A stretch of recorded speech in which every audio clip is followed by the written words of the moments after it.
Hello বন্ধুরা, আজ আমি আপনাদের দেখাবো মোবাইলে ইউভি গ্লাস কী করে ফিটিং করতে হয়।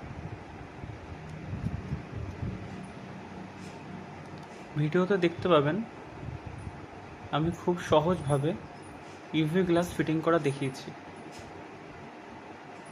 ফিটিং করার আগে অবশ্যই মনে রাখবেন যেন স্পিকারে, সুইচে, চার্জিং পোর্টে ইউভি গ্লু কোনোভাবে না যায়, ঠিক আছে?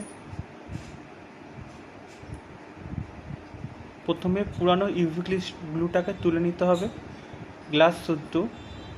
তারপরে থিনার বা ফোম জাতীয় কিছু দিয়ে ডিসপ্লেটাকে ভালো করে পরিষ্কার করে নিতে হবে।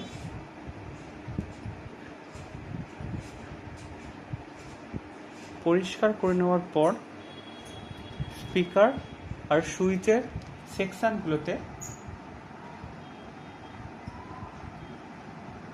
সেলুটেপ বা কাগজ জাতীয় কিছু দিয়ে বন্ধ করে নিতে হবে, যাতে কোনোভাবে সেখানে ইউভি গ্লু না ঢুকতে পারে।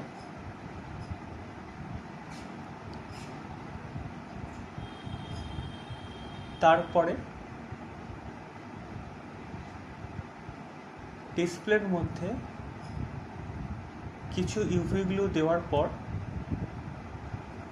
গ্লাসটিকে আস্তে করে তার মধ্যে বসিয়ে দিতে হবে এবং সাইড দিয়ে হালকা চেপে চেপে ইউভি লাইট দিয়ে জিনিসটাকে শুকাতে হবে। তারপরে দেখবেন ডিসপ্লের সাথে গ্লাসটি সুন্দরভাবে বসে গেছে।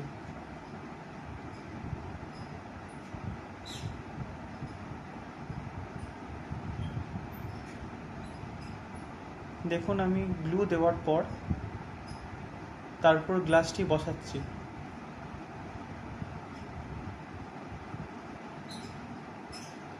দেখুন সুন্দরভাবে উপরে বসিয়ে দিচ্ছি। এবার আস্তে আস্তে চারদিকে গ্লুটা খেলে যাচ্ছে।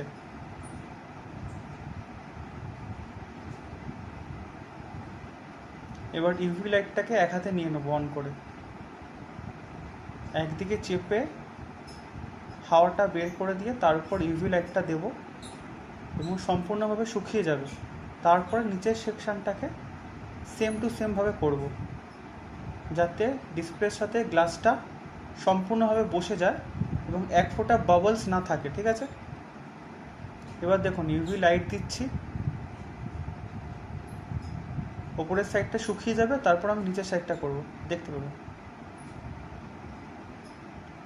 এবার দেখুন নিচের সাইডটাও করে নিচ্ছে।